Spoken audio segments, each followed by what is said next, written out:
Did a couple of adjustments. I actually always wanted the show to be very like visually pleasing, just because I feel like if something's visually pleasing, like it's more like, I don't know, like you're more willing to like look at it and pay attention to it. So I know like when I was like planning on how visually I want to execute the show, I want it to be very calm and inviting. So then I started thinking about like, what are areas in my room that I can like record, and I really enjoy the way like my bookshelf all looks. So I can either like record from this point this way and then just kind of talk to the camera like this, or I can do like, whenever I'm actually working at my desk, film from this angle and push it back this way.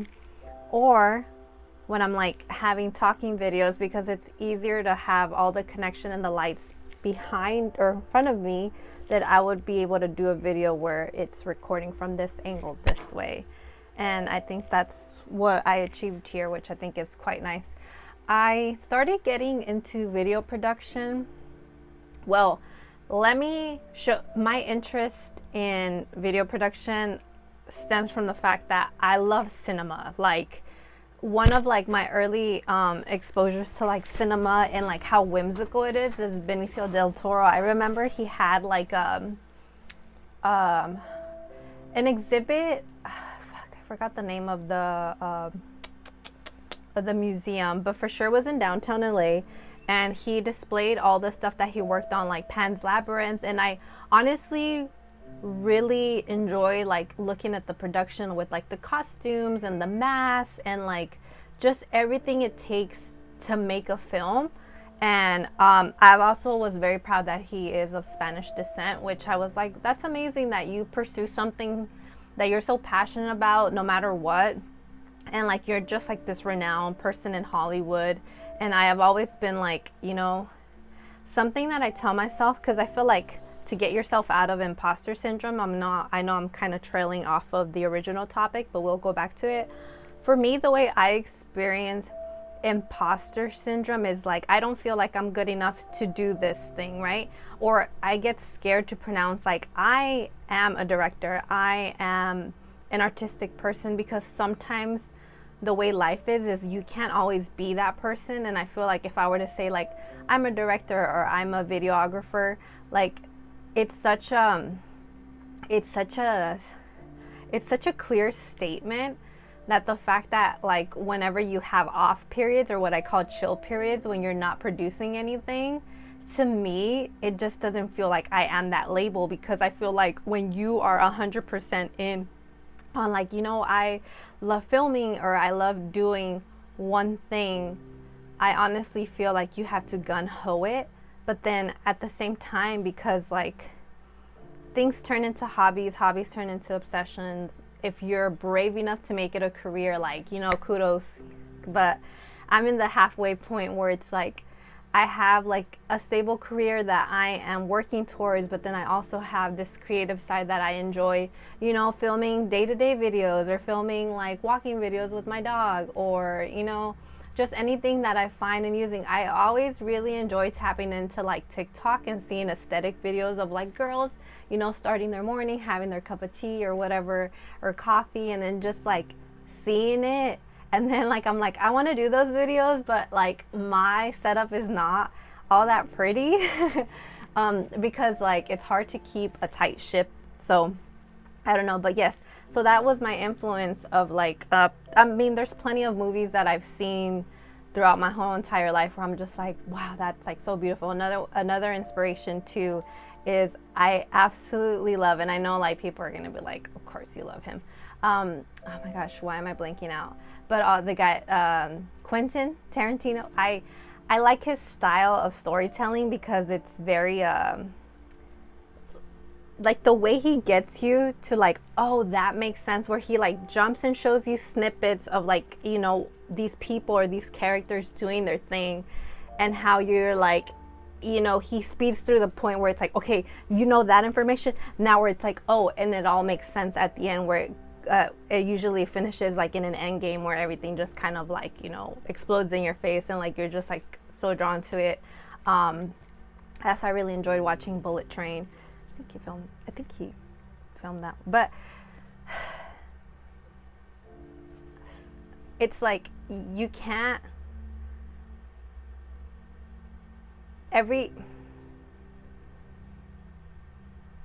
when you're one thing, you're also another thing. So because I've said it plenty of times, I have this gift where I'm able to kind of create stories, or just like, I'm trying to remember if I recently had an idea. I'm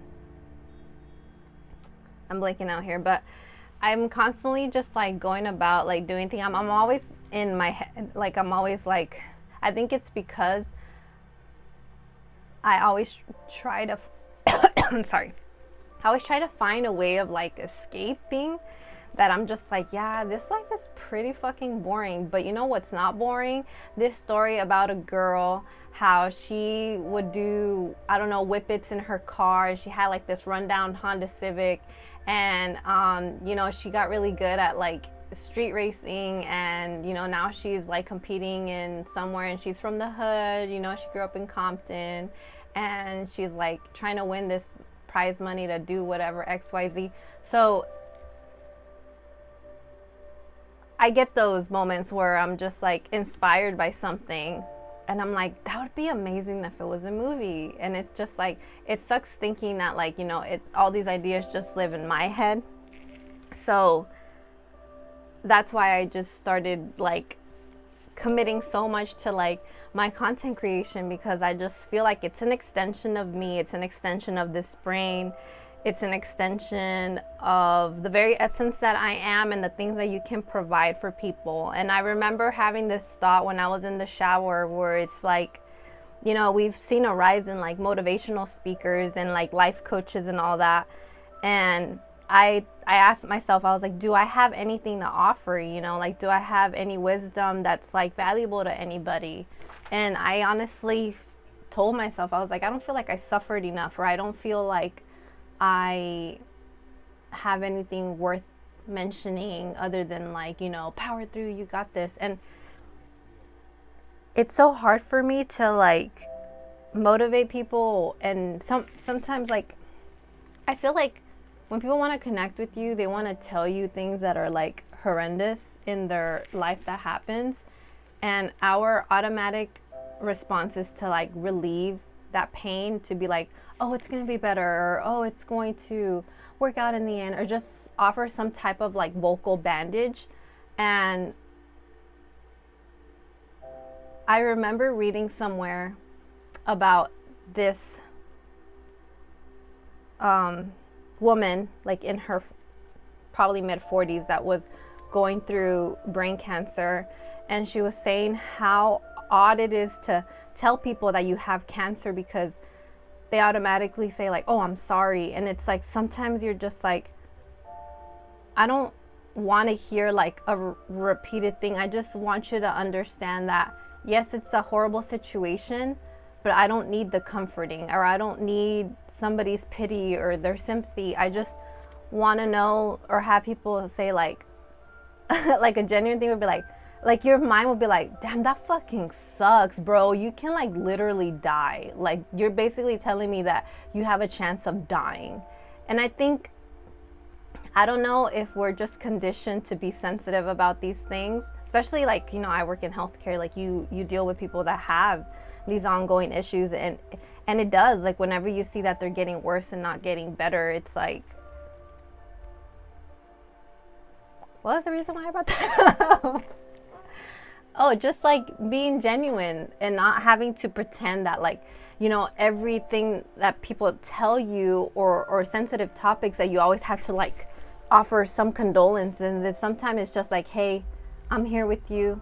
That situation sucks ass. I'm sorry that it's happening to you. But like, hey, if you want to laugh about it one day, because I feel like that's the only way to get through it, we can do that. If you want to cry about it one day, just let me know. I'm just here for you as a person. I'm not here to tell you that like, think positive. If you want to be on a shitty ass mood the day because you're like, yeah, bro, I'm fucking dying like slowly each day, then we'll just say that. Hold up. Give me 1 second. Let me just take this off. So yeah, It is, what time is it? It is 12:04. I usually film these a little bit later after my walk with Benji. But I have a family event to go to this afternoon, and I'm pretty excited because like my whole fam bam is gonna be there, and it's my aunt's birthdays, which they have. Is it the same day? No, I don't know what I'm saying.